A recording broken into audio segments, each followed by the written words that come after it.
Hello, everybody. It's Saturday night at 10 o'clock Eastern Standard Time, or so I am told. I am not in the Eastern time zone right now, so for all I know, maybe they changed it. I am Chris Weuve. This is Starfleet Tactical, and I've got Chris Carlson with me again this week. So, Chris, how are you? Doing well, sir. You? I'm doing pretty good. Still have that cough.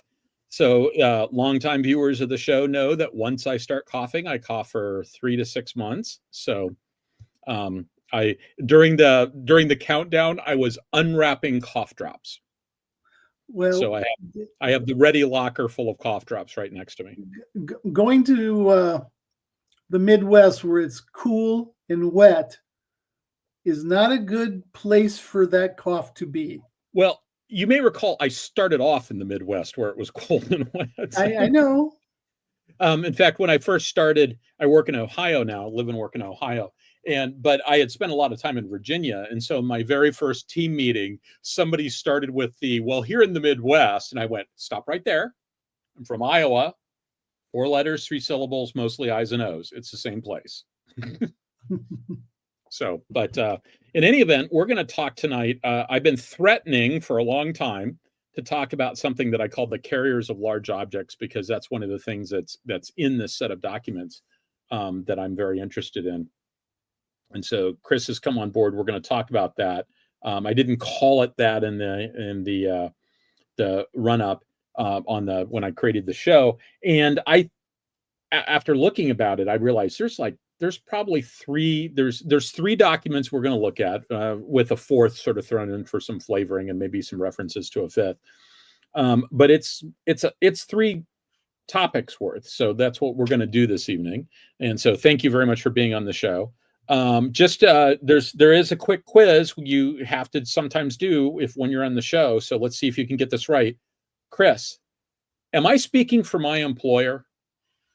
No. You are correct, sir. You are correct. All right. Let me go ahead and launch this. I'm going to launch that. Let me, do I want to use the other one? Let me do the other one. Let's do that one. I like that one better for this sort of thing. So this is, I describe it as modularity, flexibility, and producibility, because those are words that are used in these documents a lot. And so the first one is going to be sort of the intro to that, and then we'll talk about various things. I'll give you a little rundown on how we're going to break this down. I'm expecting it'll be 3 episodes, of which, as you can see from the schedule, one of those will be done next week if Chris is available. We haven't actually talked about his schedule yet, but after that, there's a couple of week break.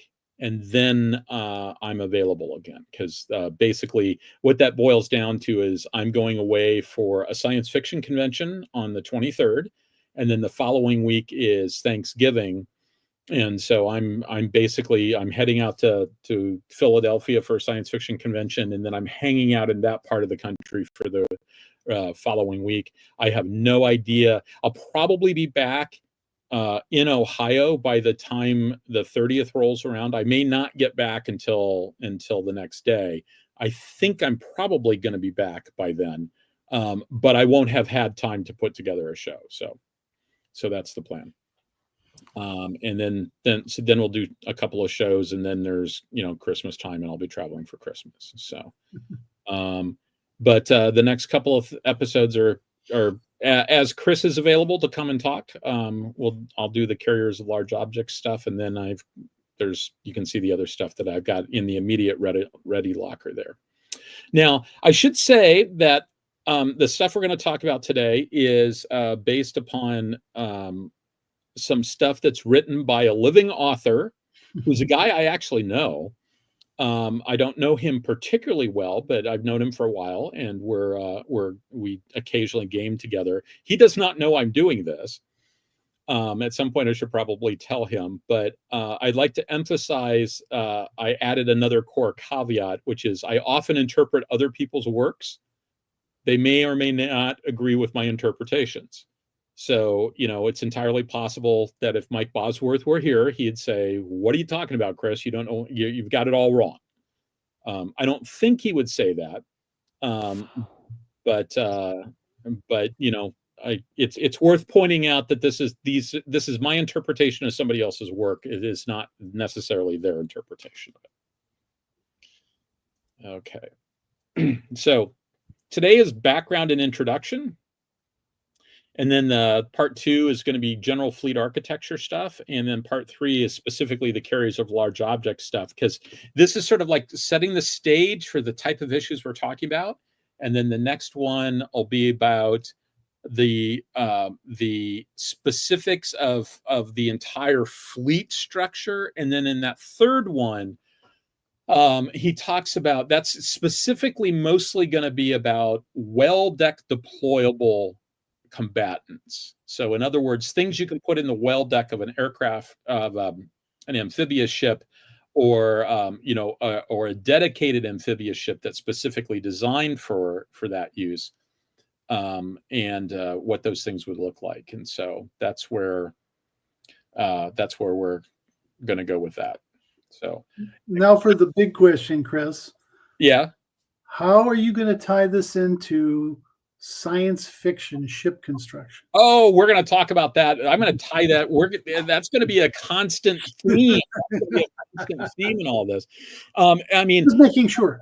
Now, part of this is I know that you're sort of jerking my chain there, but that having been said, there's a lot of things I've been doing over the course of the last couple of years that are going to get referenced in the next couple of times. I'm going to say, hey, remember the time when I talked about such and such? That applies here. Because there's a lot of stuff that we have talked about in the past, like some of the stuff with regard to Starfleet, starship design, and the fleet architecture of Starfleet in particular will be a big thing there. So, but let's just go ahead and jump right in. So for this background and information stuff, the first one is this article by Clark Graham and Mike Bosworth. Mike at the time was a lieutenant commander. Clark was a captain, I think. And Chris, Clark, right? I have read everything I think that he's published. Okay. And I think I've heard him speak. I have never made one-to-one contact. Okay. And so, like I said, I've played games with Mike Bosworth. Ironically, Age of Sail war games with Mike Bosworth, because we both played. Oh, that's backwards. Yeah, I mean, it's sort of funny how that works out, but we're both close action players. So, and another person, Mike Bosworth, worked at Carter Rock, and so one of the articles that, if you do a search for Mike Bosworth and you look at all the different things he's written, one of them has Mark Campbell as one of the co-authors, who is the designer of the game Close Action, which is an Age of Sail war game. And Mark also used to work at Carter Rock, although he does not any longer. So I'm also sort of pulling in some stuff from this designing adaptable ships thing that was written by the Rand Corporation. And I know one of the authors there too. Scott Savitz started off at CNA. So I remember when Scott was wet behind the ears, the ink on his PhD wasn't dry yet. Brand spanking new analyst at CNA, and he was there for 3 or 4 years, and then ended up going over to Rand, and he's been at Rand for a long time since then. But Scott's a very, very sharp guy. Now, we're going to talk about flexibility. We're going to talk about adaptability. We're going to talk about modularity, and this designing adaptable ships thing talks about flexibility and modularity, but they sort of roll it all up into this concept of adaptability. So I think that, I know that I'm going to be kind of loosey-goosey about some of these terms. I'll try to be specific where specificity is required. We'll see about that. So I did think, though, when I read this, I did think that there was something missing from this, and that is the UK concept of cellularity, which gets one paragraph. Now, it occurred to me, Chris, now for everybody out there, we've talked about cellularity before when I talked about modular ships. Cellularity was this idea that somebody of the Royal Navy had about that the right answer was to always build your ships such that any piece of gear that's buried in the bowels of the ship, that you can take it out without having to do hot work, without having to do welding, without having to do cutting, etc. So it means make the corridors, the passageways wide enough to move stuff down, make the doorways wide enough that you can get stuff out. And so, because if you have to do hot work, you dramatically increase the cost of moving stuff around. It's way more expensive. It adds to the schedule. It's just bad. So if you can avoid having to pull out an acetylene torch, it's in your best interest. Now, Chris, it occurred to me as I was reading this that I maybe had lost the bubble on cellularity. Did the Brits actually adopt it? Yeah. Okay, I thought they had. I've been on I took a tour of a Type 22 Batch 3, Cornwall, I think it was.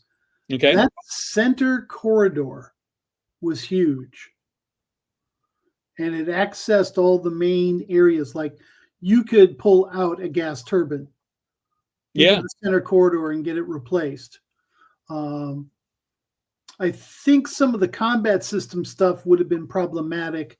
But if I remember correctly, they had a way to basically lower it down into the corridor, and then they could move it that way. So they had soft patches, if you will. Okay. Yeah. I mean, sometimes this is one of the things that you notice on ships. Sometimes you look up and you go, "Oh, that's a hatch." And it's bolted in place. It's clearly not intended to be, if you're going to open it, it requires a crane to actually remove the hatch cover, but it's clearly intended to be shipyard level access. And to some degree, the Brits kind of fuzz up cellularity a little bit because it also gets into modular construction concepts. Yeah, which totally makes sense. Now, one of the things I've noticed about the Brits, so I did a lot of Five Eyes work in my last job. So that's for those who aren't plugged into all of this, that's the U.S., Canada, Australia, New Zealand, and Great Britain, right? So the big five English-speaking powers. And so one of the things that I've noticed from all the different presentations that I follow is 4 out of the 5 use the same terminology. We have a tendency to define stuff, and the Canadians and the Australians and the New Zealanders follow us. And the Brits invent their own vocabulary. Have you noticed that too, Chris? Yes. Yeah, so I mean, like they don't talk about the backbone, the network backbone on the ship. They call it something else, and they just use their own terminology for everything. Now, Peter Gold asks a question: can you pull individual reduction gears without doing hot work on one of these British ships? I don't know. That would be interesting because that's buried deep in the bowels of the ship. So I have no idea if you could. And those are big pieces of gear. And it's also a piece of gear that's not intended to be replaced. Yeah, that's actually a very good point, because the idea behind cellularity is make the stuff that you think you're going to have to modernize at some point in the future accessible, right? If the idea behind this thing is that you're just going to bury it in the bowels of the ship and you're never going to remove it, well, maybe it gets broken, you have to remove it, but your plan is to not have to remove it. The idea here is don't plan to do hot work. Do hot work if you have to, but don't plan to do hot work. And it's sort of funny, some of the places where you might end up having to do hot work. It's as simple as the pedestal on which you mount this gear, right? Because anybody who's been on a ship that's got modern shock mounting, it's basically giant springs made out of steel cables, but it's basically giant springs. And there's basically a box that's welded to the deck, and then you've got these giant springs, and you've got the mounting platform on top of it, more or less. Well, Okay, so what happens if you buy a piece of gear that's bigger than that? You have to cut all the old shit out and put new shit in. So this is the equivalent of replacing your kitchen island. So I think a really good analogy for this is like it's you're going to get a new refrigerator, and you discovered that the space for your old refrigerator is too small, and the new refrigerator won't fit, and you end up having to call a cabinet guy, a carpenter, to like cut away part of your countertop and sort of rebuild it. Well, except the difference here is that you're not calling a guy who deals with countertops, a guy who deals with wood and maybe a stone countertop. What you're calling is somebody with an acetylene torch, and he's got some buddies that are maintaining a fire watch on both sides, wherever you might be doing this stuff. And it's a big deal. So wouldn't it be better if you just made the space for the refrigerator big enough that you never had to worry about the new refrigerator not fitting into the space? Does that work for you? Yeah, that's a good analogy. Okay. All right. So this is what we're going to talk about. This is what we've already started talking about. Okay. So here's a little context, right? So on the right, we have this schematic that comes out of the RAND study that talks about all the different times where they've talked about modularity in ship design. That NAVSEA this is specifically the U.S. has worked on modularity in ship design, and that circle there, that ellipse, that's the time period in which Mike Bosworth is writing these papers. So sort of focused pretty hard on exactly the center of that time period. And the context of all of this is that all this stuff started in the late Cold War, right? And in that first Bosworth paper, he talks about he and Clark Graham talk about there being 42 classes of ships, and that in a 10-year period, they had 11 ships of 9 classes come out of 7 different shipyards. So that's a lot more complicated fleet than what we have now, right? Because these days we've got Ticonderoga class cruisers are going away. We've got a couple of different flavors of Burkes, but like the Flight 1s and the Flight 2s, I can't tell them apart by eye. There used to be a tell that I don't think is a tell anymore. And there used to be the antenna at the very top of the mast. If it went straight up, it was a Flight 1, and if it was at a rakish angle, it was a Flight 2. But I would be surprised if that was still a tell anymore. And I don't know. Can you tell the difference between a Flight 1 and a Flight 2 just by looking at it? No, not right offhand. I mean, yeah. Also because individual ships Yep. have differences a lot of times. So you're just trying to figure out what class in general it could be.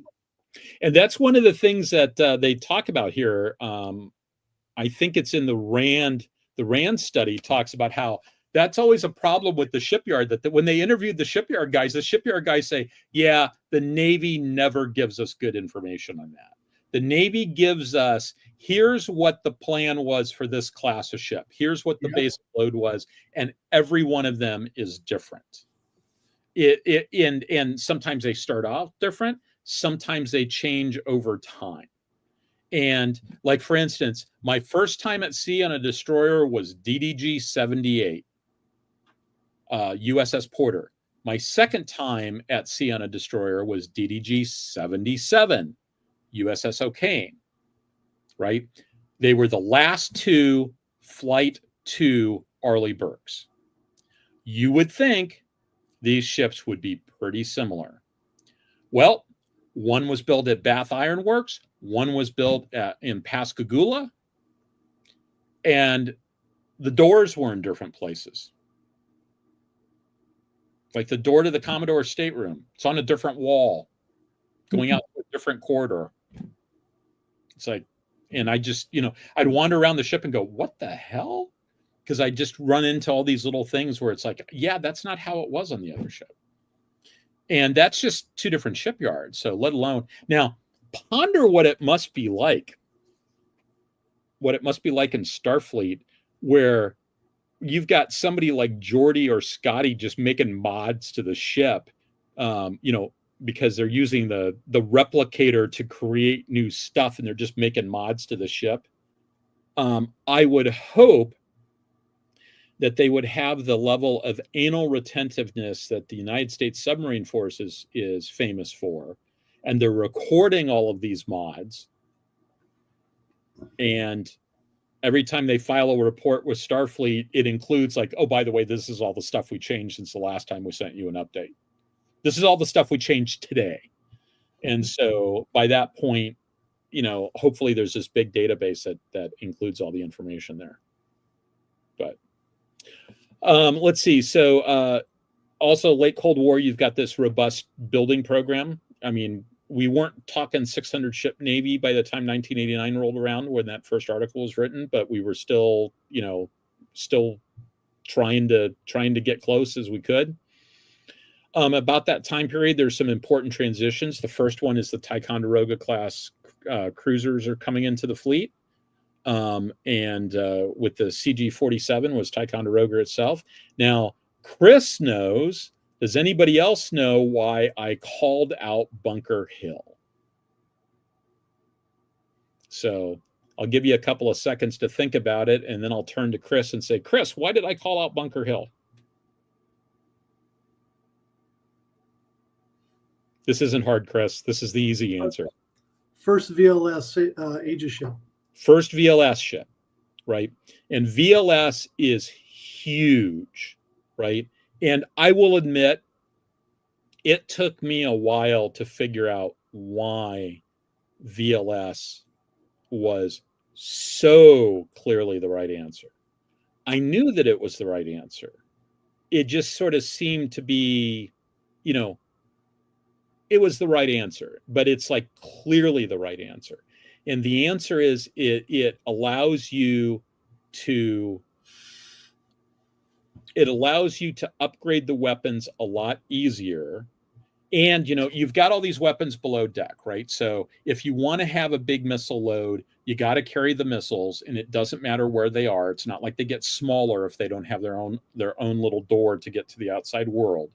The difference is that I don't have to have all this handling gear to move missiles around. I don't have to have guys going down and maybe manually pulling stuff out of the magazines and putting fins on it and then loading it into the ready magazine, which could only hold a certain number of rounds.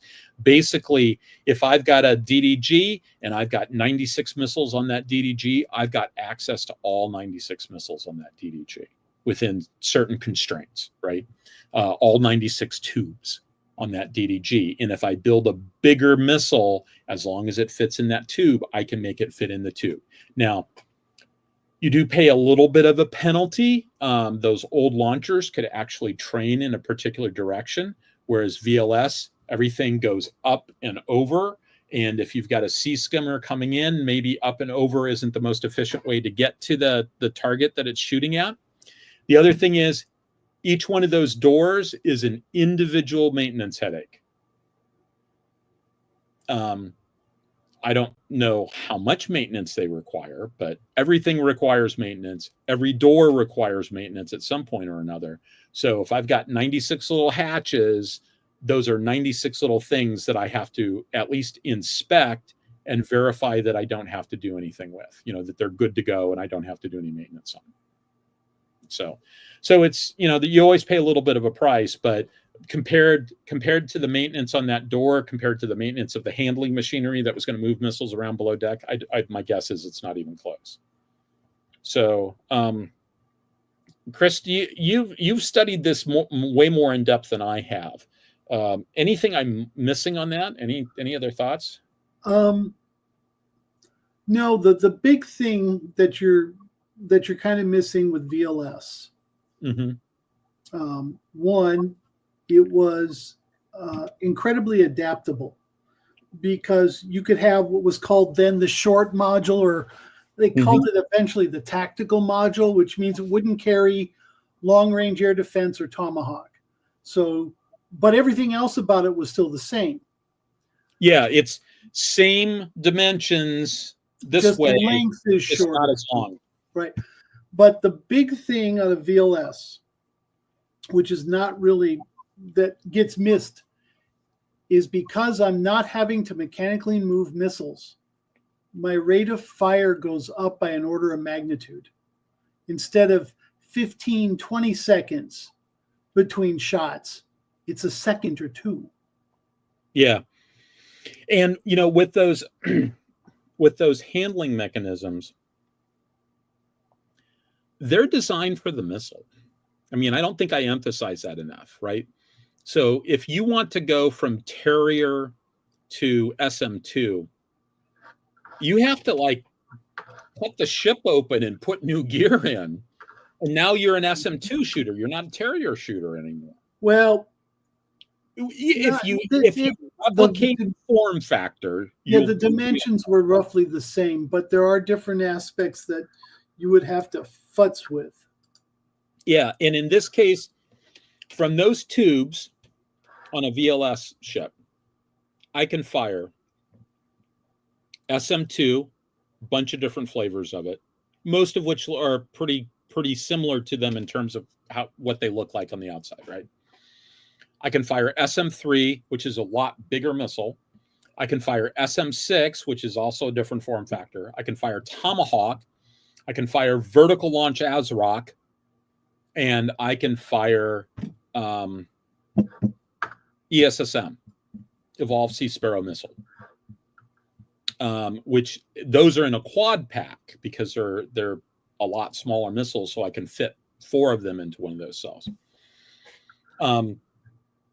If I had a standard old-fashioned missile launcher, I couldn't do that. I couldn't have all those weapons be part of it. They'd have to have their own individual launch systems. And empirically, that's how we used to do it. If you had different missile systems, they had different systems. I mean, they were different launchers. Now, in science fiction, we're a science fiction show, remember? You occasionally see things like this, but off the top of my head, I can only think of 2 collections of novels that really sort of deal with this at all. One is Thomas May's A Sword into Darkness, where his space-going destroyers, the vertical launch system in them is actually derived from the U.S. Navy's VLS system. It's actually derived from it.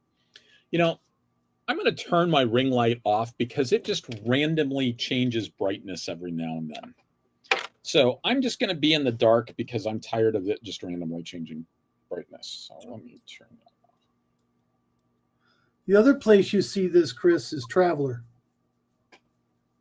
There's VLS in Traveler? Yeah, because that's what the 50 and 100-ton missile bays are. Oh, okay. That's a good point. Because otherwise, remember, they're turret-based. And come to think of it, you do see it in FASA. The other science fiction location I was going to say that you see this in is Peter Hamilton's Night's Dawn trilogy.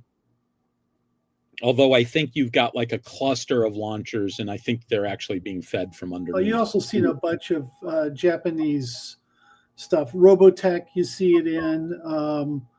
The space battleship Yamato Star Blazers has stuff like that. I mean, they've got a vertical launcher in the stack, for that God's sakes. So, you know, we see this a lot in what you don't see is 2-armed bandits. Yeah. Which is the nickname for the launcher that you saw in the first 5 Ticonderogas. The Mark 26. The Mark 26. And you had the 1-armed bandit on the... the Mark 13 was on the Fig 7s. And the Fig 7s fired SM2s, but they fired short-range SM2s. They didn't have the extended booster. So MRs.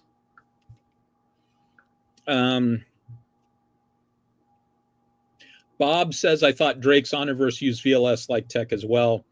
I think you mean Weber's Honorverse. Yeah, it's sort of. I mean, missile pods, I could sort of say are like that. They use tubes. Yeah, the launchers are actually imparting. They're grav tubes. Yeah, so they're actually throwing. They're closer to being a gun in some ways. So Somebody mentioned San Jacinto. Okay, so I should ask about San Jac, because San Jac is actually the first Tycho I toured. I did a FAM tour of Tycho when I was a new analyst at CNA. And a good buddy of mine, Bill Edwards, he was a chief on San Jac. In fact, I think he may have been a plank owner in San Jac, if I remember correctly. And my condolences to Bill. His brother, L. Edwards, died a couple of days ago. Most of you know of L. Edwards, even if you did not know his name. He's the guy who used to say, "You've got mail," for AOL, because his wife at the time was an AOL employee, and said, overheard that they were looking for somebody, and she said, my husband's done some voiceover work, so he could come in and do that sort of stuff. And apparently he got paid $200 for the 4 little things he recorded. I never got the chance to meet him, but Bill told me he was a really good guy. So, okay. So, Chris? Yeah. If you'd like, I've got a diagram of a Mark 10 Mod 7 missile launcher that was on the Leahys. Like the internals? Yes. Ooh. Okay, send it to me. I'll put it in next week. All right. I've got a whole bunch of them. So why don't I do that? I'll put together some stuff on launchers for us to show them. In particular, that when you look at these other launchers, volume-wise, a VLS is occupying about the same amount of space. And yeah, the nice thing is that, of course, you've got the rate of fire issues in your benefit. Plus, you've now got the ability to talk to all the birds at any time. So before, you couldn't do that. The thing that you lose, well, there was the maintenance issue, but I kind of left off the big one. You got to have deck space for it. So, but if you've got a big enough hull, and that's one of the reasons why the sprue cans were built as big as they were, is they have a big enough hull. You can put in a full-length module. If you're not big enough, you put in the tactical module, accepting the loss in function, which for most folks was Strike, Tomahawk. Yeah. And that wasn't on their to-do list. So, and, you have to figure out where you're going to put it on deck space, right? It's no longer just a volume thing. It's a lot pickier about where that volume is. It has to be on the weather deck. Mm-hmm. But that's a small price to pay. Nobody has ever said, we should go back to the old way of doing it. No. Maintenance wise, in fact, that's why the first 5 Tychos were retired. Yeah. It was all about maintenance of the Mark 26, which was fast for a 2-armed launcher. Yeah, and they had limited capability. Now, I know that at least with Vincennes, they never really upgraded that ship. Like when I was on Vincennes, she still had black and white displays in CIC. Every other Aegis ship I was on had color displays, but she still had black and white displays. And I asked about it, and they basically said, to be honest, I can't remember whether it was I think it was a first 5 thing, because she also wasn't a Tomahawk shooter. I think it was a first 5 thing. Now, she was a weird ship, right? She had been involved in that incident in the Middle East, and the Navy made the decision that they were never going to deploy her to the Middle East again. And so she got to go live in Japan, and they just left her in Japan, and they never did the upgrade to her. Well, and I assume they didn't. Now, you know what? I was going to say I assume they didn't on the other ships, but I bet they did, because they used like Yorktown as a test bed for a bunch of stuff. Yes. So, including at one point moving the helmsman down into CIC. I would love to have seen that setup.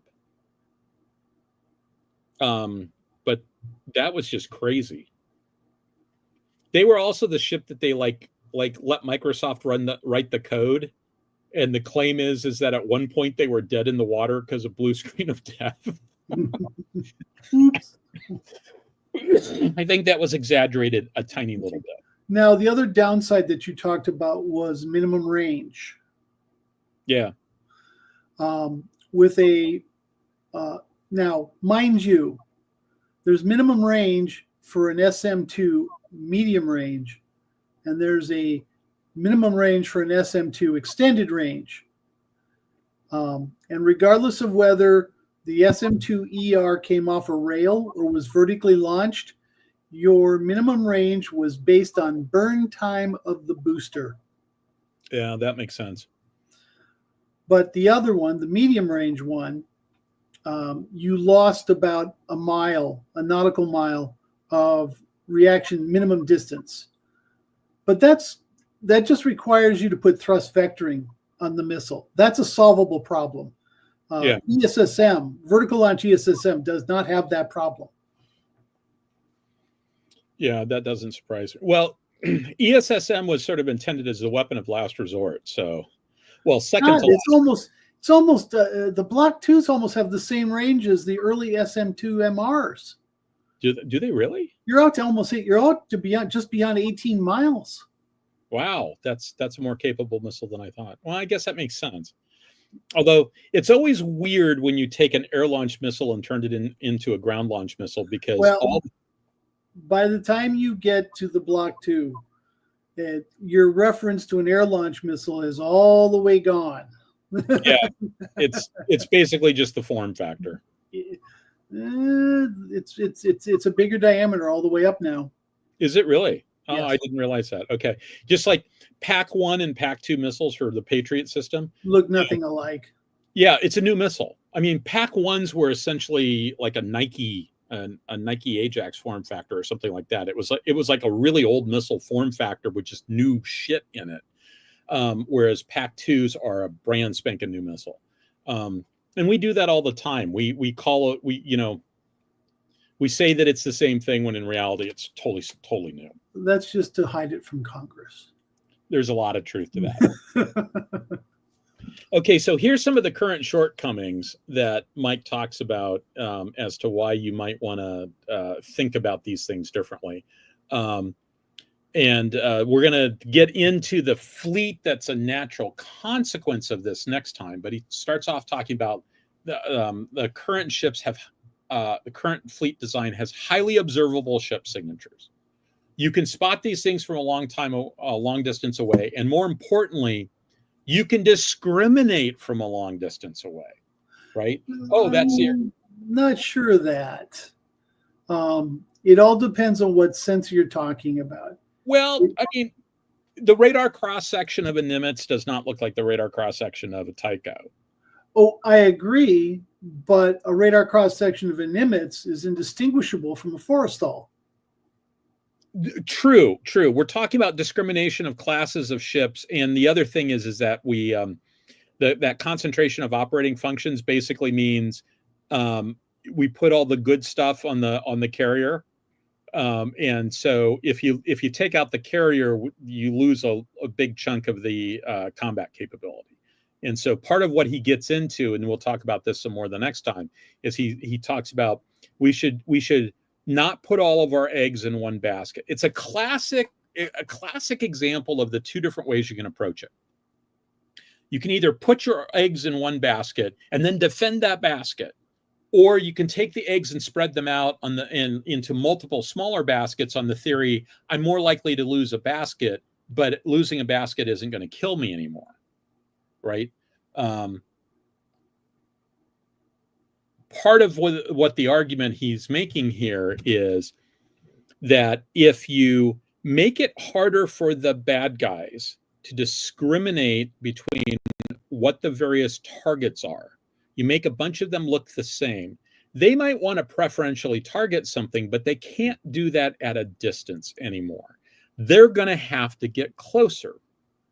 And so it's creating a situation where it makes it easier for the defense to shoot the Archer rather than having to shoot the arrows, right? I'd rather shoot the bomber that's coming in and firing anti-ship cruise missiles than to have to swack all the anti-ship cruise missiles as they come in. So that's part of the argument that they're making. Now, I will note, he's making this argument in 1989. That is 35 years ago. That argument may have been perfectly acceptable in 1989. I'm not sure how much water it holds. And as I was, Chris and I were talking about this a couple of days ago, and I said, yeah, I haven't sat down and sort of pulled missile ranges out and sort of like, laid it all out and really come to a conclusion as to whether I believe that his statements here, I'm pressing the I believe button that it was true in 1989. I'm not sure that I'm as willing to press the I believe button for 2024. I suspect some of this easily discriminable ship signatures may have been driven by Russian ship and submarine launched cruise missiles that had scout modes. Yeah. The SSN-12s, Sandbox, and the Vulcan, and the SSN-19, because they would put a missile up high. They would shoot from far away. They would shoot on either satellite or aircraft information. It would be real-time data linked, and then they would shoot, and one missile would fly high, search for the formation, and then radio down to all his brethren that are flying lower and being quiet and assign targets. How well did that work? No, they never shot at us, so we don't know. But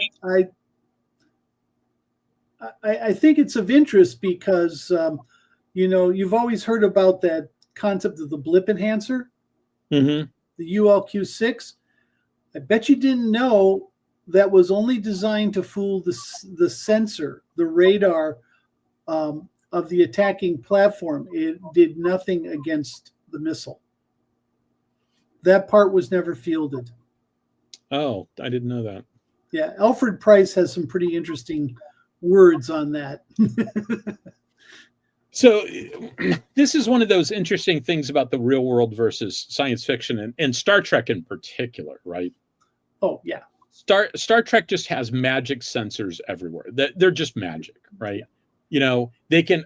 We know that it's a Katinga class D7 upgrade. It's got this, and this, and the captain just ordered a tuna sandwich. Okay. And his blood wine. Yeah. The vintage of the blood wine is. Yeah, it's just crazy, the level of sensor stuff, and so this is the sort of problem that you don't see in Star Trek at all. No. You don't see people saying things like, "Okay, that's what their kill chain looks like. How can I screw up their kill chain? How can I like make them come in closer so that I can shoot down their airplane with my missile? I don't have to I can use one missile to shoot down an airplane instead of using 6 missiles to shoot down 6 incoming missiles." Now, this logistically demanding thing there, that's specifically, remember how I talked about 42 classes of ships? They all have their own spare parts, et cetera, et cetera. We've sort of simplified the fleet over time. That's I think, less of an issue than it used to be. And he also talks about programmatically inefficient and expensive to acquire. And that just goes to, we could do a better job of making it easier to buy stuff. We could go about a better job of making it easy to build, things like that. And then he goes on and says that he thinks, or they go on and say, possible root cause is a lack of a master architecture and supporting technical programmatic strategy for the surface Navy. Basically, surface Navy doesn't think about these things. They treat each individual ship program like it's its own thing. They don't think about they will think about what type of ships they want in the end, but they don't think about how the build program, how you build this ship, how it's affected by how you build the other ships. They care about the numbers that come out at the end and having the ships, but they don't think about how the production processes fit in together. Well, it goes beyond production too. Yeah. Because up until recently, they really didn't have a good architecture for maintenance. Yeah. Yeah, he talks about that too. It's like, and they're not thinking in terms of like, when we have to modernize the fleet, how much effort do we need to put into how expensive is that going to be? Yeah. Part of that is when you bring a ship in for modernization, it's probably been in the fleet for 20 years. And so can you predict what your computer is going to look like 20 years from now? I can't do that. Well, programmatically speaking, maintenance for like the hull mechanical engineering, mm-hmm. The basic maintenance of the stuff on the ship is an entirely different thing set aside from modernization. It's a different pot of money. It's a different command. Yep. So they're not organized in thinking of sustaining ship classes, particularly a wide variety of them. It just overwhelms them. Yeah, I mean, and this goes back to something that I've been saying for years, which is the science that makes Star Trek science fiction is management science. Oh, really? Yeah. Yeah. Now, I do want to point out one last thing on this slide. All that stuff up there, those 5 things, the thing about ship signatures especially, it's essentially a defensive discussion, right? When you start talking about shooting the Archer, etc., this is all about defending those ships. It's not about the offense portion. At this point, 1989, offense is in the form of Tomahawk cruise missiles, Harpoon to some degree, and carrier air wings, right? So those things they're not really talking about changing those things. So the sticks look the same. What we're talking about is recreating the fleet in a way to make the defense look a little bit different. Okay, so modularity and flexibility, related but distinct concepts. I don't think I'm going to go into the full thing. I'm not going to read all this stuff. You guys can read, but I will say that modularity is about defining the box and the gazintas and the gazatas of the box.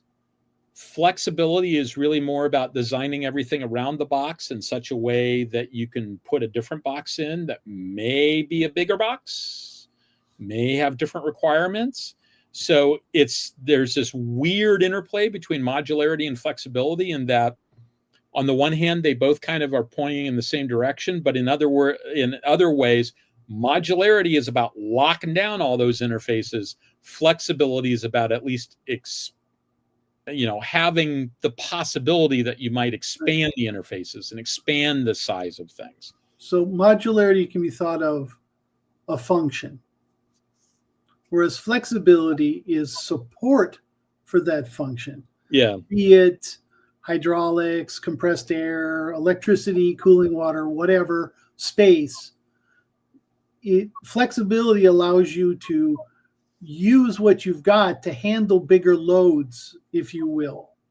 Yeah. You've built in surge capacity, if you will, for bigger boxes with greater functionality. Yeah, and a lot of times the Navy concluded, when it came to be modernization time, that their ships weren't particularly flexible, and that's why you'd end up with, it's just cheaper to decommission the ship and build a new one than it is to try to make it fit in the thing that we built, right?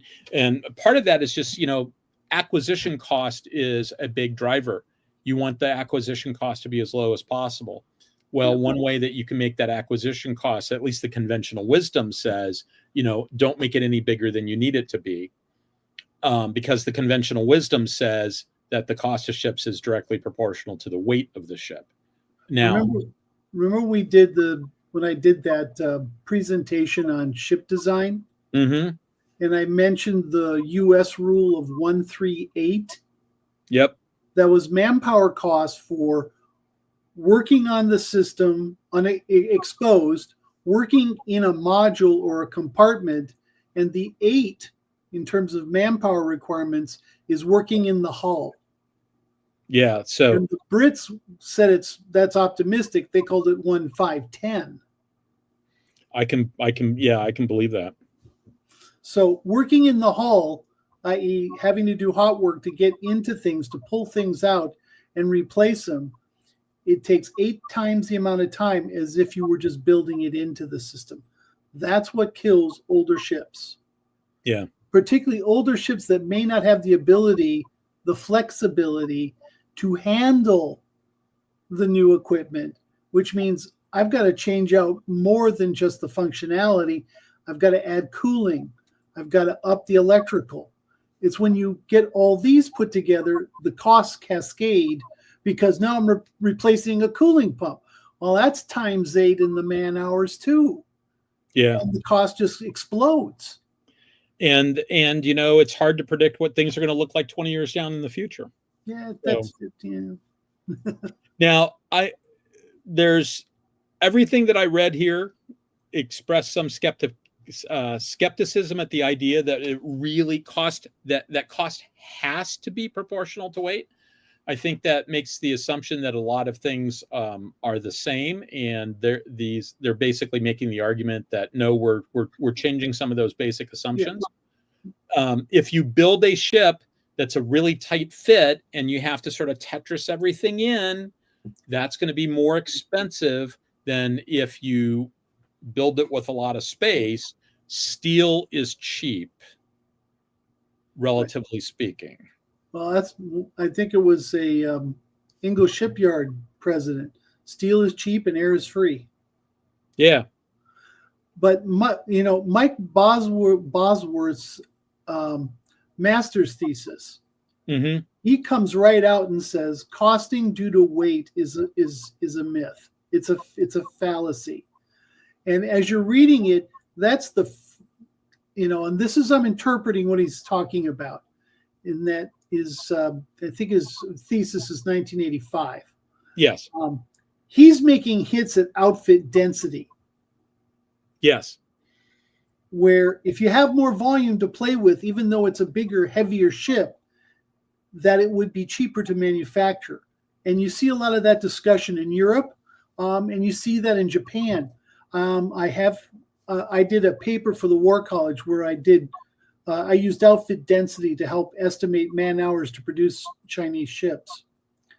And I had one U.S. naval architect comment that, well, we really don't believe in outfit density. We don't think it works. And it's, my basic response was, the Germans believe it, the French believe it, the Brits believe it, the Japanese believe it, the Chinese believe it. Now, it's possible they're all wrong, but you know what? I think the odds are more likely we're being biased. What do you say to that? What can you say? Yeah.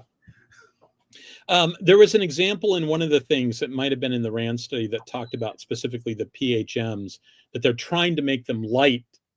And by virtue of the fact that they were making them light, it's like, okay, we have to put in this extra piece here to sort of brace this, and we got to do this, and we got to do this. And they had this long list of things that they had to do because they were trying to make it small and light. And if they just sort of said, yeah, just make it a little bit heavier and a little bit bigger, it would have cut the cost dramatically because they wouldn't have had to do all this extra work. Many times, and this is my impression, the U.S. Navy goes to, within, the groupings of weight, they go to group 1, hull and structure. I was going to say, I thought it was the next slide. I added that in here. We'll get to that in just a second. Okay.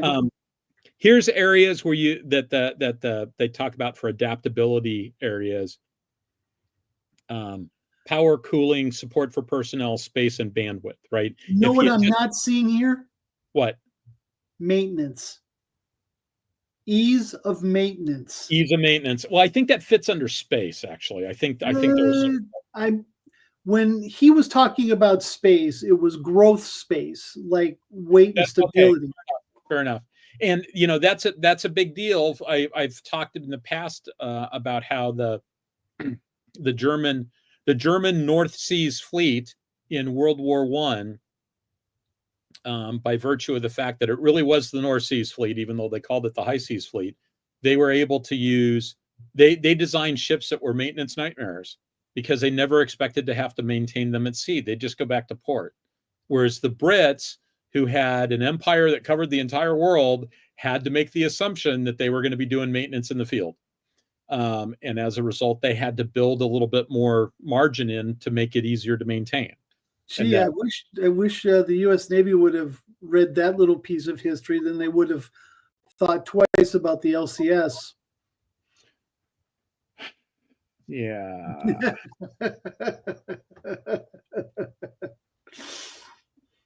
I've made the comment a couple of times that I'm always amazed. Every time we've tried to do minimal manning, it's always sort of blown up in our face.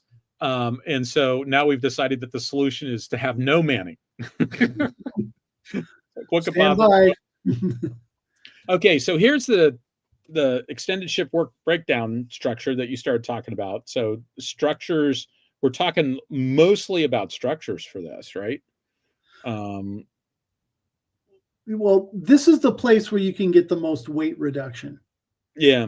It's relatively easy to get. The problem is, if you thin out the hull enough, it starts flexing. So you need to provide additional stiffeners. Yeah. So and particularly if you thin stuff out enough, is your deck stable or is it buckling? And it's really hard to go after that. Although, even the submarine force did exactly that. That was the rationale behind the Los Angeles. We thinned the hull to get the weight down so you could get the speed. Well, okay, so if you believe Freeman, if you believe Norman, there was another piece of that puzzle going on, which was the expected arrival of HY 100. Yeah, and then that falls under the concept of the pixie dust fairy. Well, they built HY 120 now, right? Doesn't Seawolf have HY 120? Maybe it was HY 120 that they were basing. Seawolf has 100. Seawolf has 100. Okay. So this is the strength of the steel. So higher numbers are better, higher numbers are stronger.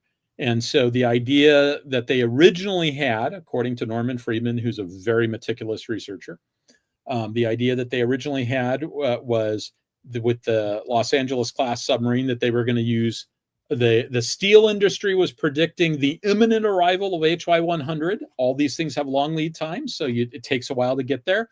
And so we'll design on the assumption that we'll have HY 100 and we'll thin the hull and with a goal of maintaining the same hull strength, just with less material, because we're going to use a different steel.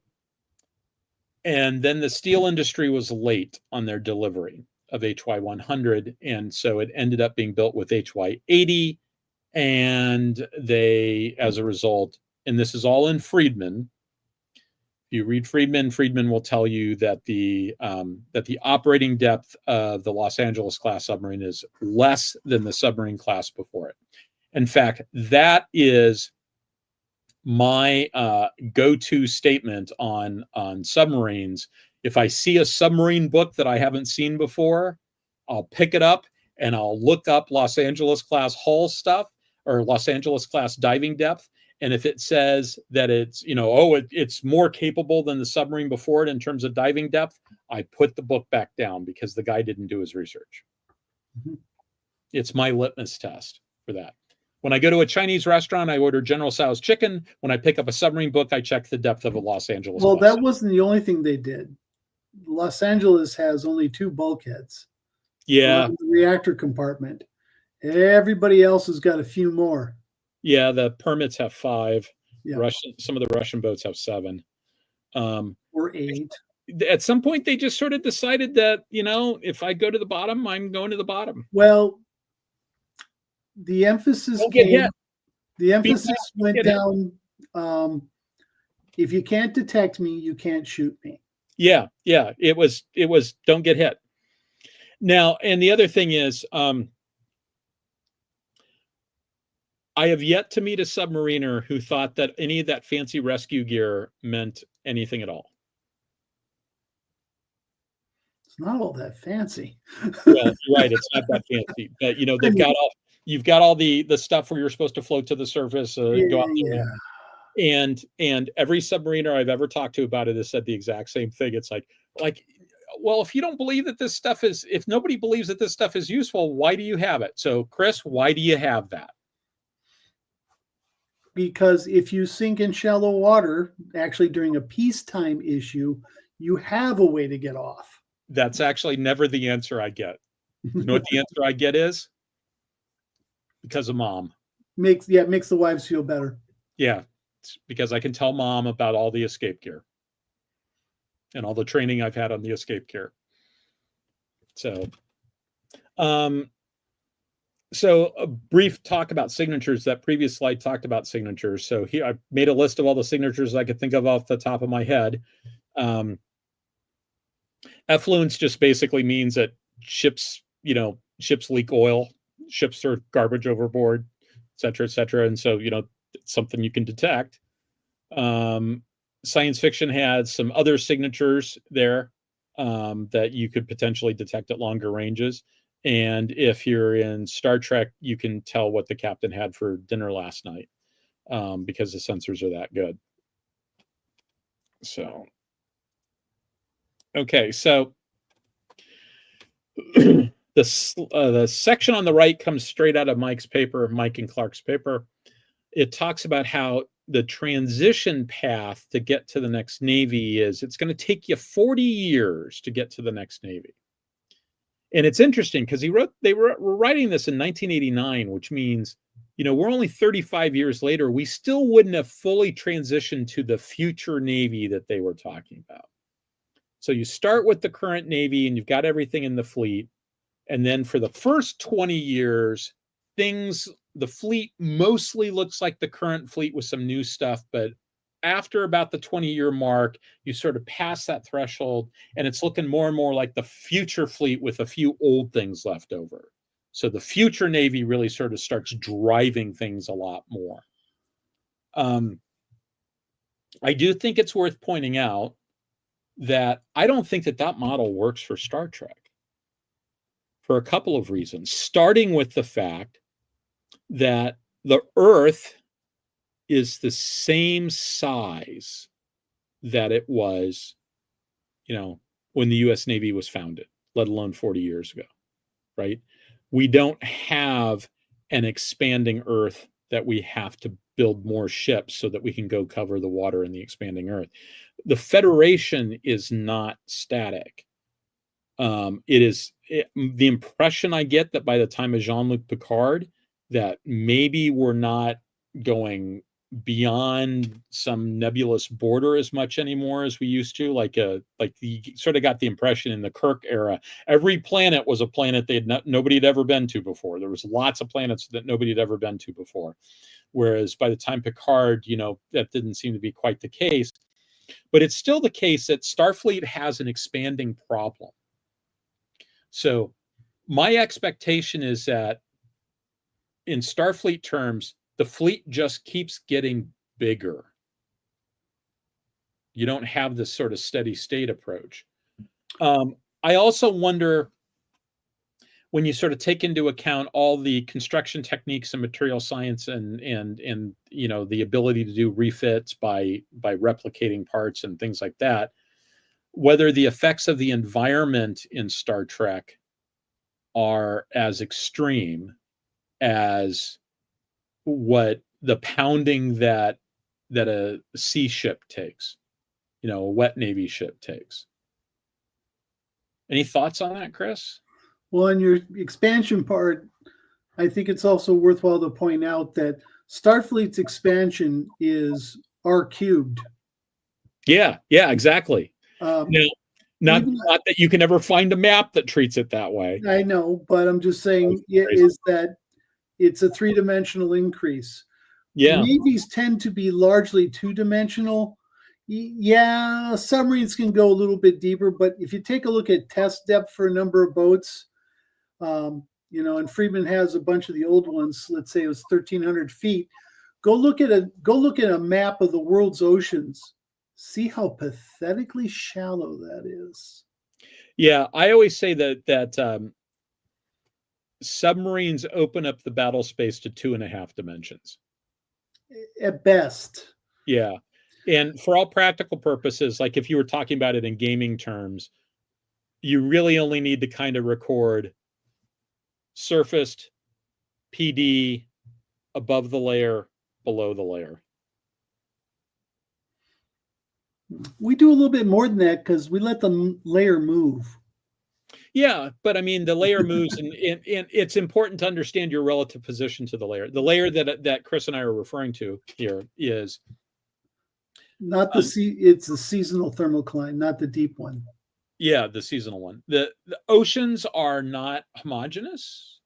The water at the top has different characteristics than the water down below, because it is susceptible to wave action. It is susceptible to heating from the sun and evaporation and all sorts of other things. And the end result of that, and there's pressure differentials too. The end result of that is you've got this area on the top where sound behaves one way, and then there's a usually reasonably well-defined portion at which there's a transition from the shallow water to the deep water. And that transition, how deep it is, varies based upon a large number of factors. The salinity of the water, the temperature of the water. If a storm comes through and sort of mixes everything up, like a hurricane comes through and mixes everything up, the layer disappears until it just sort of sorts itself out again. But it's basically you've got low density water on the top and higher density water below, and as a result, sound behaves differently. And you can use it's one of the rare instances of there being geography in the sea, and you can use it to your benefit. If you're a submarine, you can hide behind it. And I've talked about this when I've talked about hiding in space, right? I've talked about the interface barrier between the sea and the sky. As it turns out, there's also another barrier when you're talking about submarines between shallow and deep. And so if you're doing anti-submarine warfare stuff, one of the very first things, if you go to a part of the world that you're not real familiar with, one of the very first things you say is, where's the layer? Where's the layer? So now I've always wondered, because of this issue with Starfleet, does Starfleet decommission ships? Do they just sort of say we're done with that class of ship? I mean, you eventually get to the point where a ship might not have any reasonable use left in it. Or you might get to the point where you say, like, yeah, that one's so far behind. But we see lots of Mirandas. We see lots of Excelsiors. We see those ships, some of those ships, either they just kept turning the crank, right? They kept that production line open, or we're seeing ships that are 100+ years old. I think it could be either one. Now, for the record, I understand that the real answer is they've only got so many models. And so the special effects guy goes, that one, and that's how that works. But I can invent the story that goes along with it that basically says, yeah, at one point, the Excelsior was the frontline ship. Now it is not. That class is no longer the frontline ship. And they might have kept turning the crank even after it wasn't the frontline ship anymore, because you've got this expanding situation, right? You've got the expanding borders. You still need second line ships. When you look at Next Generation and you see an Excelsior, what is it doing? It's making a mail run. Somebody's going out to talk to Picard, and they're making a mail run. And I believe that there is something in the Next Gen Tech Manual. There's something that specifically says Admiral's flagships are their routine flagship, they assign them Excelsiors because it makes more sense to give them an older ship that is still capable of doing that job than it is to tie up something like a Galaxy class to be a glorified taxi for an admiral. So it wouldn't surprise me if some authoritative source said, yeah, most of the Excelsiors are still in service. Most of the Mirandas are still in service. That they were good enough that we keep them around. It's just, it used to be the Mirandas were a frontline warship. Now they're basically hauling trash, but they're really good trash haulers. Well, I would also think, particularly with the Mirandas, because we see so many configurations. Yeah. That Mirandas really, for Starfleet, are the poster child for flexibility. Yeah. In a couple of different ways. First of all, I mean, Starfleet does the pieces parts thing. Well, the damn good tugboat. Starfleet really does the pieces parts thing. The model builders do the pieces parts thing, right? So they take model kits and they move stuff around and et cetera, to build new ships. But it makes sense that they would do that because Starfleet sort of does modular design and they build new ships out of the modules. I mean, the claim is that the Nebula class, for instance, was cheaper to build for some reason than a Galaxy class, and it was like almost as capable because it essentially used the same parts. Oh, that's interesting. Oh yeah, I mean, if you look at that big battle for retaking DS9, Defiant is flanked by two Mirandas. I didn't even remember that. Neither of them make it, but they're there. Well, they had insufficient amounts of plot armor to protect them. There you go. And then, of course, they had too many red shirts. Damn it. So, by the way, Alyssa's with us tonight. So, yeah, I think that. So, on the one hand, maybe they just kept turning the crank on that production line way beyond where you'd think that they would stop. On the other hand, it's probably also the case that, that Miranda probably doesn't look anything like the Miranda that you see in like Wrath of Khan. Mm-hmm. Right? That's probably, the outside looks a lot the same, but they've been doing incremental upgrades over a period of time. They're getting more performance out of the engines. They're getting more power out of the warp core. Everything has been upgraded over time. There's certain limits you can't really go beyond, but my guess is it's looking, those things they're not your father's Miranda anymore. Mm-hmm. And so, you keep them around.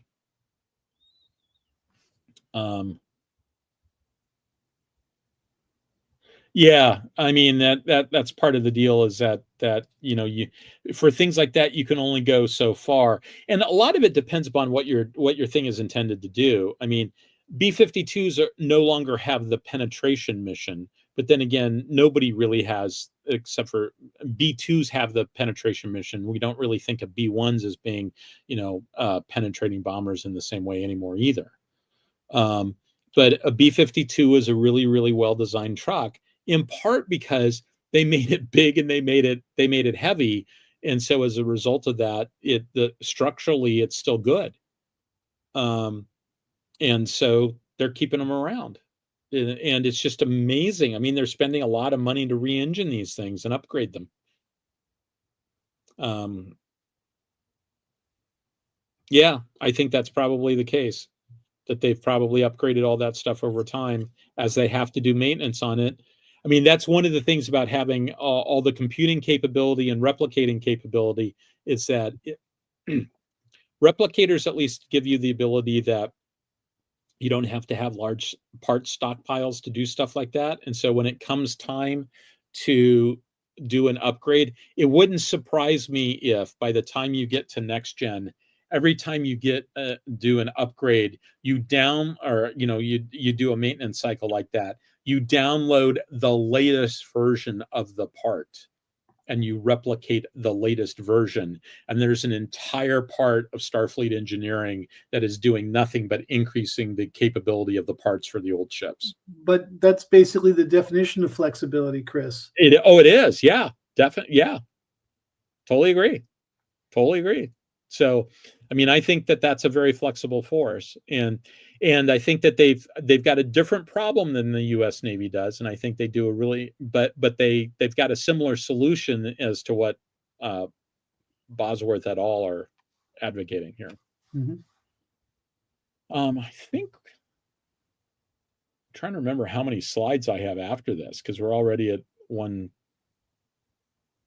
Okay, I think we can go through what's left relatively quickly. So they talk about this sort of alternative framework: distribute capabilities onto a wider range of platforms, disperse those platforms physically to sort of make it harder for the Russians to mass on a target, disguise the signatures to make the shooter come into your missile defense range, and then sustain the force through ships that have reduced signatures. And so they basically function as targets also. And that the idea behind, if you did all this, you create a situation where you're forcing the archer to come in close enough that you can shoot the archer rather than having to shoot the arrows. And it simplifies your defense situation. This pretty much, in my opinion, really describes the early Burke. Mm-hmm. Because a destroyer that has ostensibly everything that an Aegis cruiser had, there's more of them. You move them out, but you don't want to disperse too much because that high-valued unit needs to be defended. Yeah, well, you know, one of the things I always talk about in my aircraft carrier talk is if you don't need the flight deck, which they still need the flight deck, but if you didn't need the flight deck, if you were willing to, if VTOL wasn't so prohibitively performance expensive, mm-hmm. And you could just sort of say, you know, instead of building a 7,000 ton ship, I'm going to build a bunch. I'm going to take that 100,000 tons in the aircraft carrier, and I'm going to build 30 like 10,000 ton ships, or, you know, however many, because you've already got some 7,000 ton ships, right? I'm just going to make all the, instead of, I'm going to add 4 airplanes onto every destroyer, make it a little bit bigger, add 4 airplanes onto it, and that's how I'll get my air power. Boy, that would be complicated to orchestrate. You do pay a penalty for VTOL. There's no such thing as a free launch. And you pay an expense penalty and a performance penalty for it. And you'll pay a logistics penalty and a maintenance penalty. Yeah, that's what a carrier really brings to the fore, is it's got the maintenance ability. Yeah, and it's like, you know, we only need this one piece of gear for an entire air wing, but it's big, and we need to, you know, you need to be able to do it, right? So I think you end up with an interesting situation in that case. You probably still want to mass for economy of scale reasons. You probably still want to have the big ship. But right now, I've made the argument that you need the big ship because you need to support a flight deck, right? You need a big ship to be stable, to have a large flight deck, to have a large hangar deck, and to be able to move through the water fast. So it needs big propulsion spaces. All that says big ship. And so because you need a big ship, it's very easy just to pile everything on the big ship, right? If you had to actually make the decision about economies of scale, you would have to think through a problem that essentially right now comes pre-solved. You don't have to think that through because I need to have an aircraft carrier, and as a result, I'm going to pile it all onto the aircraft carrier. The amount of thought that you need for where do I put this piece of gear is about 1/10 of a second, right? the thing that bugs me the most about his statement, though, Mhm. the advantage shifts our side as we now shooting the Archer before launching the arrows. I'm detecting a myopic view of backfires coming over the horizon. I don't think we're going to see this with surface ships or submarines with anti-ship cruise missiles because we can't reach them. Yeah, and that's one of the things that I thought of, and there's a couple of places where I press the I believe button on stuff. Now, I should emphasize, I've said this before when the subject has come up, but I haven't said it tonight. I did ask Mike about these papers. I don't even remember how I found these papers, but I did ask Mike about them at one point and his response was, we never expected the Navy to actually adopt any of these ideas. We didn't think that they were going to design the force around what we suggested, that they were going to change the type of ships that we bought, et cetera, et cetera. But we wanted to have a larger context. And so this was really about, starting a discussion. It wasn't about like, this is where we think they're going to go, but we want to. It's a good way to have a discussion that the Navy needs to have. That happens all the time. So this is the occasion. This is the equivalent of Luther tacking the 99 Theses to the front door. Yeah, kind of.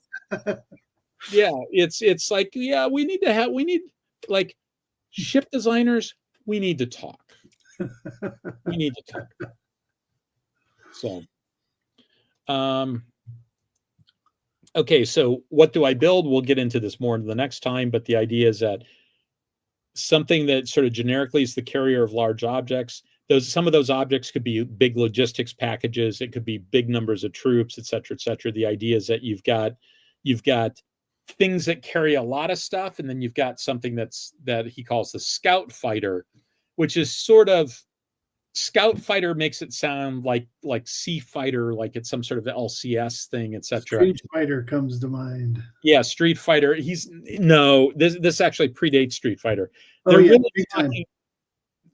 really talking about something that looks more like an Arleigh Burke. So it's a distributed combat capability. It's more maneuverable. It has some of these shared features, and it might come in a couple of different flavors. But he's talking about something that's smaller than these amphib logistics like things. But it doesn't mean that it's like a 300-ton ship. They're talking like 5,000 to 9,000 tons there.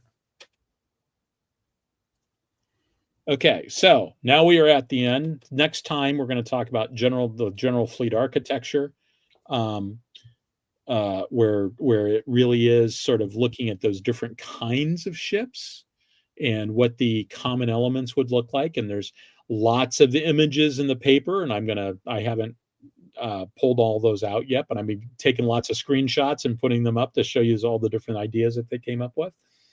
And then this last section is the carriers of large objects themselves. So they did something on well-decked deployable combatants. So their attitude was sort of like, aircraft carriers are kind of a solved problem. We're talking about things that you can carry around in an amphib, LCAC size things, maybe twice as big as an LCAC, something like that you could deploy. And this, from a science fiction standpoint, I find this as an interesting model for a couple of different reasons. One is you just never see anything like that. Anytime you see anything that looks like a carrier, you end up with something like Battlestar Galactica, where you've got little tiny fighters and you've got these huge flight decks, right? If you look at an LCAC, an LHD carries 4 LCACs, if I remember correctly. Yeah. An LPD carries 2. And so, relatively speaking, compared to the size of the thing that carries them, they're huge. And we don't really see that in most science fiction, where the deployed craft are a substantial fraction of the size of the thing that carries them. So that's the one thing. The other thing that comes to mind is I'm reminded of the We Travel by Night video where he talks about resizing the hangar deck on, and where the hangar deck is on the original Enterprise, and you end up with the resizing of that took place when they did the remastered edition. That hangar deck got a lot smaller because now it actually is to scale with the shuttlecraft. And it's not quite LCAC sized, the LCAC versus LHD relationship size, but it's getting a lot closer to there. And I could easily see something in the Star Trek universe where it's like, yeah, we've got this deployable craft. We can fit one in the hangar bay, and the only way we can get a shuttlecraft out is we have to have the guy back out so that we can get the shuttlecraft out. You wouldn't have to be that big a craft to be able to just probably slam that hangar deck. But we do see science fiction where we are carrying big things. Travelers, battle tenders. Yeah, they don't carry them internally; they carry them externally, which is a little bit different. But yeah, but in space, it doesn't matter. Well, you might want a short sleeve environment to do maintenance. But your point is well taken. I think you see that in gaming more than you do like in visual media. Well, in visual media I'll go with, but wait, what was the question? Hi, gamer here. wrong game for you. Wrong game. Traveler. Oh.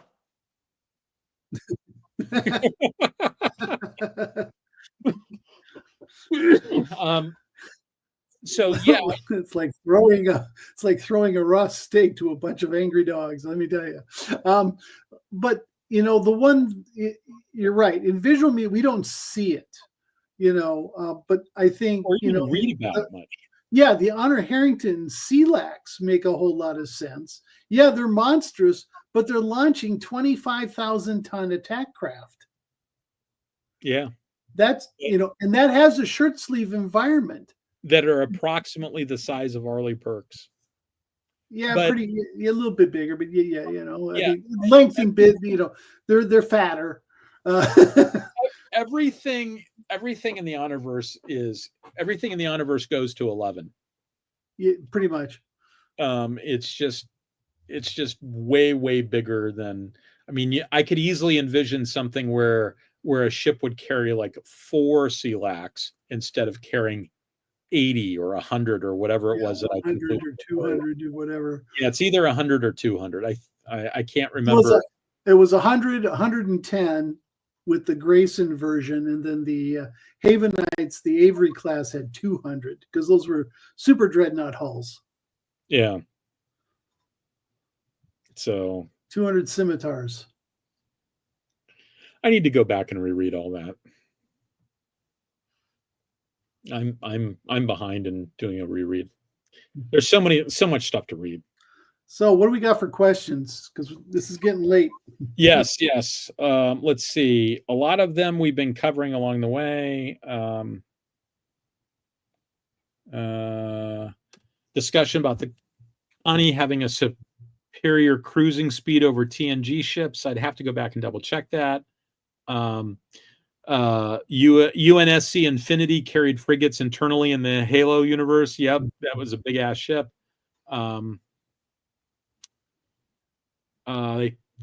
Discussion about the FASA Alaska class. I don't remember the FASA Alaska class. I remember other people doing Alaska class, but that it would be that it sort of mirrored the U.S. Navy's Alaska class. Well, it was useless then. Yeah, there was somebody else did a blueprint of an Alaska battle cruiser. They called it a battle cruiser. I remember having this blueprint back in the 90s, and the side view of it was fantastic. Okay, so I'm suffering from going backwards in all of this, but now I'm kind of committed. Olive says, I figure a Celsior had more design longevity for upgrades. If at some point improved tech means that there's no advantage to the Connie shape, why keep refitting it then? So yeah, when they'd be downclassed anyway, he goes on to say. Yeah, and so that actually brings up an interesting point about, we see some designs that break with the normal Starfleet standard. Enterprise E isn't detachable. Voyager doesn't have a detachable primary hull. They were really into detachable primary hulls. And I have this theory that somebody in Starfleet engineering says, do we ever actually use that feature? We put it in originally when we were real skittish about all that antimatter in the secondary hull, and maybe we should have some way to get away from it really fast if we needed to. And, Picard every now and then would separate. But do we really? And, of course, Troy then crashed the Enterprise. Not her fault. It's just fun to say that. But do they really use it? Is it really that big a deal? And I think they just kind of said, we're not really willing to pay that design penalty anymore. Often because you had that, as we've talked about before, that vulnerable structure of the neck. Yeah. Between the saucer section and the secondary hull. Is that worth the cost, to have a separating hull? Yeah. I could easily see someone saying, why are we sticking with this thing? That's an Achilles heel. Well, and I think, I think maybe part of it is, at least with the Enterprise E, that was a ship that was built as a warship. Yes. And so I don't think it matters in terms of profile per se. People speculate, it's harder to hit. How many times do phasers miss in this universe? They just don't, right? I mean, phasers probably have a hit rate of 90%. You survive that by having shields that can take getting hit almost every time that they fire. And so I don't buy the it makes you harder to hit. I do buy the it makes your screen density higher because you don't have to stretch your bubble out over as big an area. So I think it just makes your screens more effective, your shields more effective. But, that's my headcanon. Okay.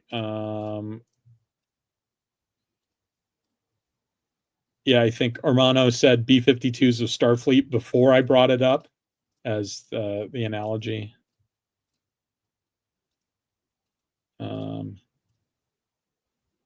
Yeah, Olive points out they were talking about decommissioning Enterprise A. Some made better workhorses, I guess. Yeah, I think there's some of that. It sort of makes me wonder. Maybe that was something where they just decided they didn't like that design. They liked the Mirandas. They kept them around. So what was it about the Mirandas that differentiated them from the Constitutions?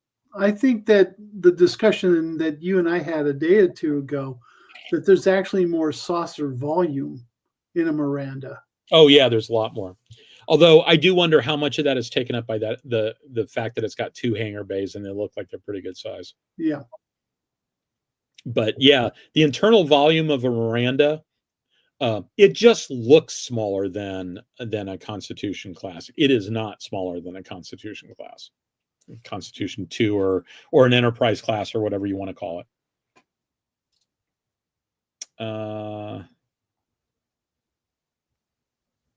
One Horse Shea says, we know after the Kittimer Accords, the Federation mass-produced Mirandas and Excelsiors to keep up with the expansion of the Federation. Yeah, makes sense to me.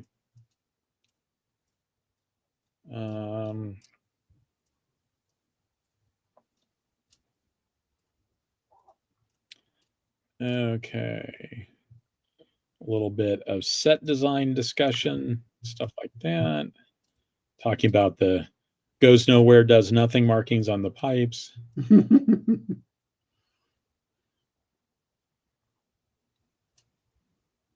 Yeah, Olive points out access and right order of assembly, service disassembly is more important than just raw space. Roger that. Roger that.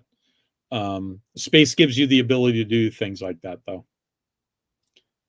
It's a prerequisite. Yeah, it's a prerequisite to being able to do stuff like that. Discussion about FOSSA, Star Trek, and Starfleet battles.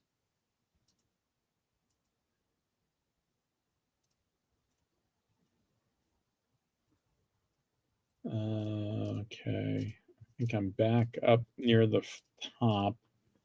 I think everything up here I commented on.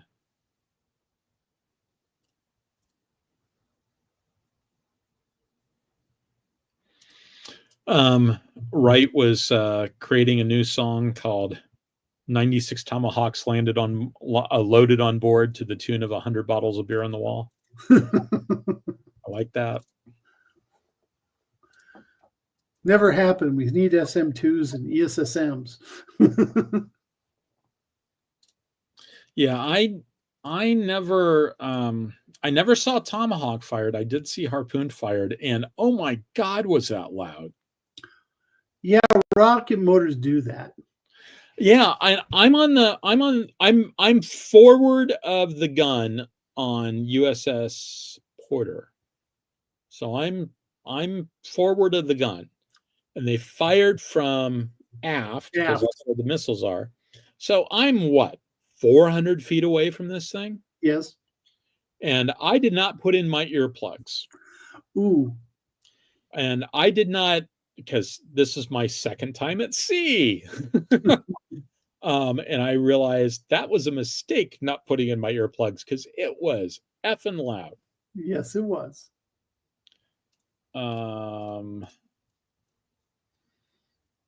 Okay, so I'm back up to the beginning, and I don't see anything else that I want to jump on the grenade for. So, alrighty. All right. So, okay. So, Chris, are you available next week? I believe I am. I will verify that with Sync House and then get back to you. But I think I'm good for next week. All right. So the default plan, and Chris and I will coordinate on this. We'll figure out whether let's see. That's what I want.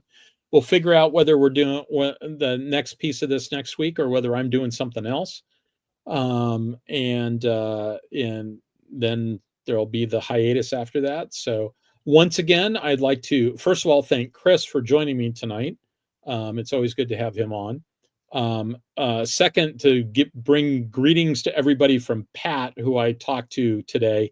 But he was going to, at this point, his plan was to be taking a nap because he essentially gets to play, do an all-nighter tonight. He's doing a red-eye flight out of Vegas. So he's flying a red-eye flight out of Vegas. And so I think he said that the shuttle bus is picking him up to take him to the airport at 11:40 p.m. is when the shuttle arrives. So he was going to spend the day just basically, getting caught up on sleep. And the third thing I want to say is I'm very appreciative of the fact that there's, this relatively large group of people that decides they want to spend their Saturday night watching me and whoever else is on the show talk about science fiction. I am always impressed and pleased that people come and they watch the show. So thank you very much for the vote of confidence, and I will do my best to continue making it worth your time. And with that, I think it's time to declare victory. So thank you very much, everybody. See you soon. Good night.